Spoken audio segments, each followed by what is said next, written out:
Normally I come on YouTube and create content around building teams, scaling businesses, and I forget to tell the story. And very recently I had a TikTok go viral about me and these $800 pants that I couldn't afford and I couldn't return, that reminded me that, oh, I should probably tell these things to people, because I think it's really easy to see the diamonds, to see the jet, to see all of these nice things that is part of my life today.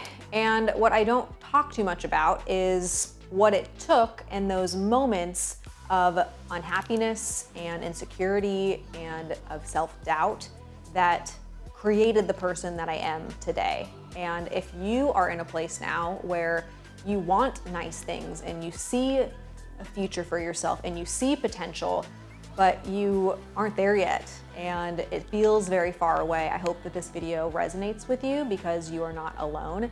And my life has not always looked like this. So take us back 6 years ago.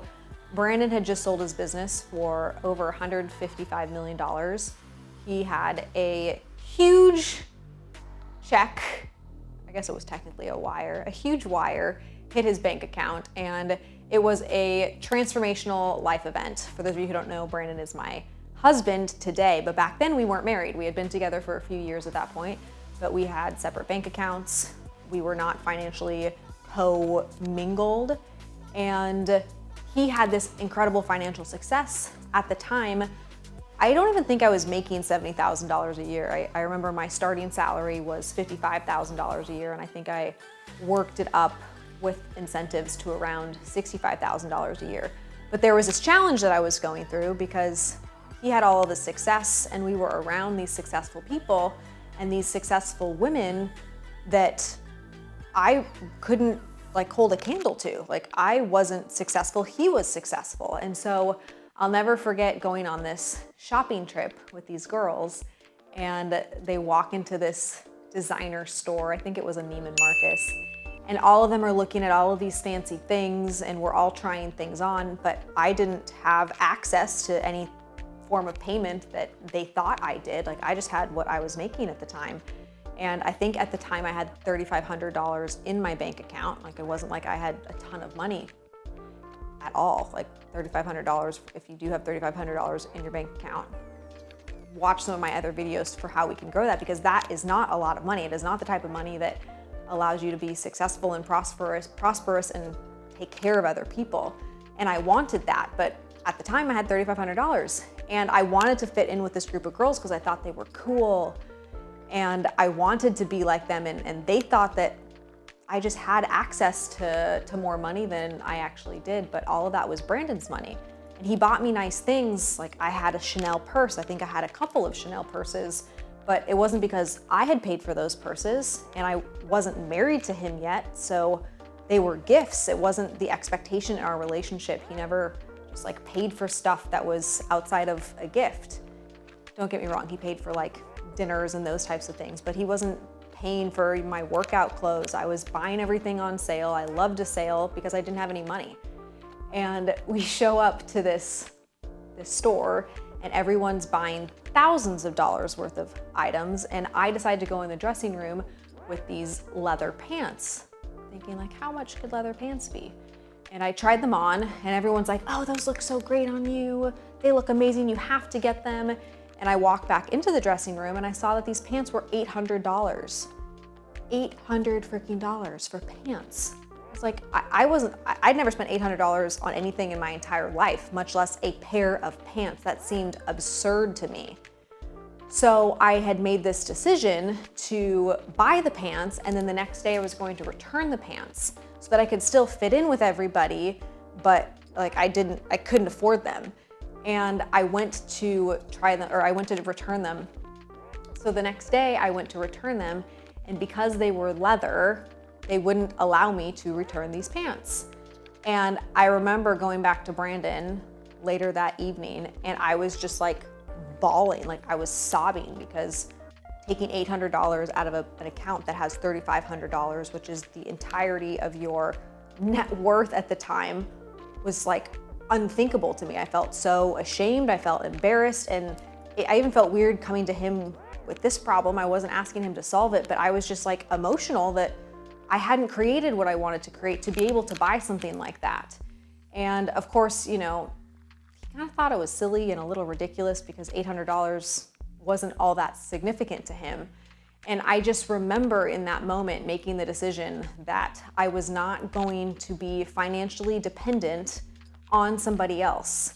Now, I am dependent on my husband for so many things.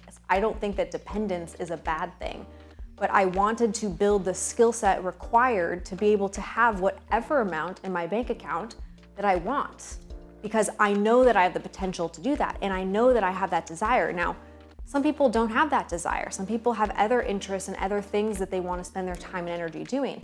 It's great, that's fantastic. But for me, I felt like it was going to be this cop-out, and I had kind of started going down this path at this time that like he was going to be successful and I was going to be in his shadow because he was already so many levels ahead of me that how on earth was I supposed to be valuable? And I was teetering with just like becoming a housewife. And I've never had interest in having kids. So I'm like, if I'm a housewife, but I don't have kids, what am I going to do with my time? And I was really wrestling with these things. But that crying decision while I am like fretting over this $800 that just got removed from my bank account over some stupid pants was this moment of me recognizing that I didn't want this life. And I was going to do whatever was required for me to add valuable skill sets to myself that were worth something, that were worth a lot of money, that somebody would be interested in paying me for the skill sets that I had acquired.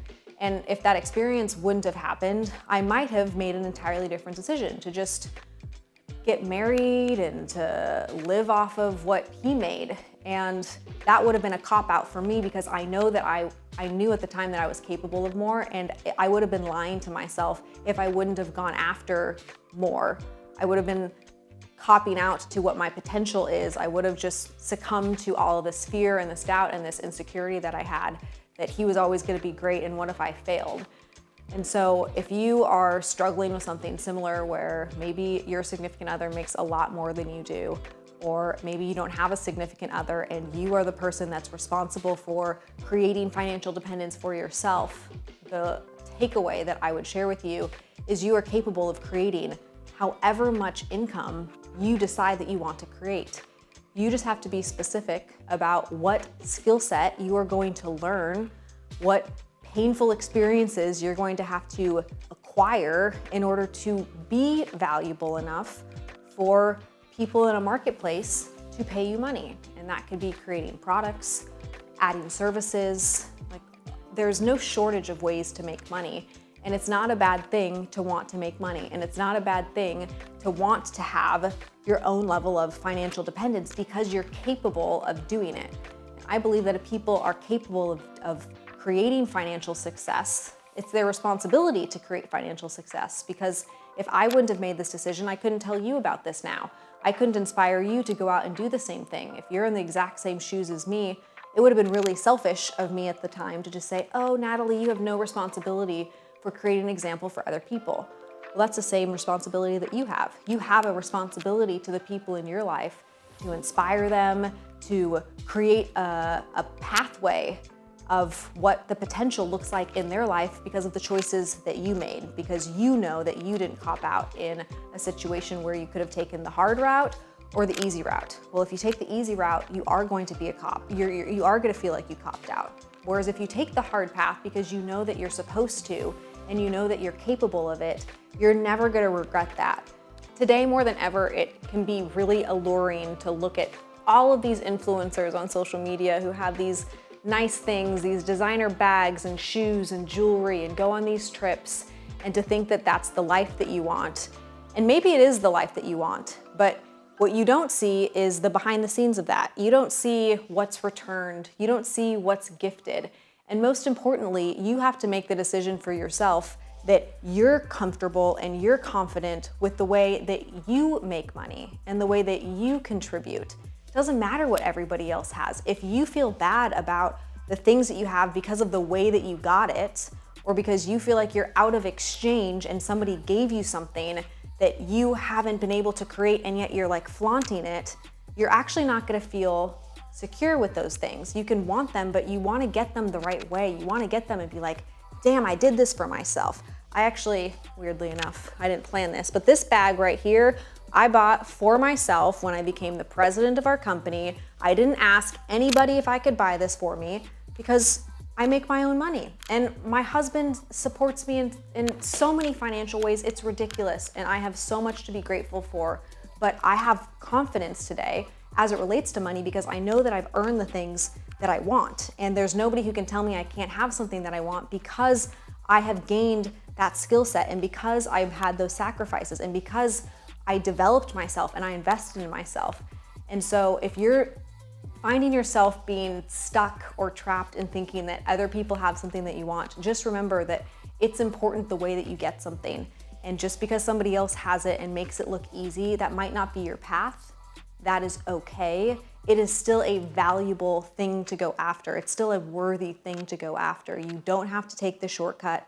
And the longer road is likely going to be the thing that gives you the confidence that doesn't even matter what the things are. You know who you are and you can sit up straight and look somebody in the eye and walk into any room with the confidence that you want to have, not just because you have things that give you false senses of confidence. I hope this is helpful to you, and I can just tell you there is a lot more where this came from. So don't forget to subscribe to my channel. I upload videos constantly. So you're gonna wanna know when my videos are posted, hit the subscription button, maybe even the little notification button, so that you don't miss another YouTube video.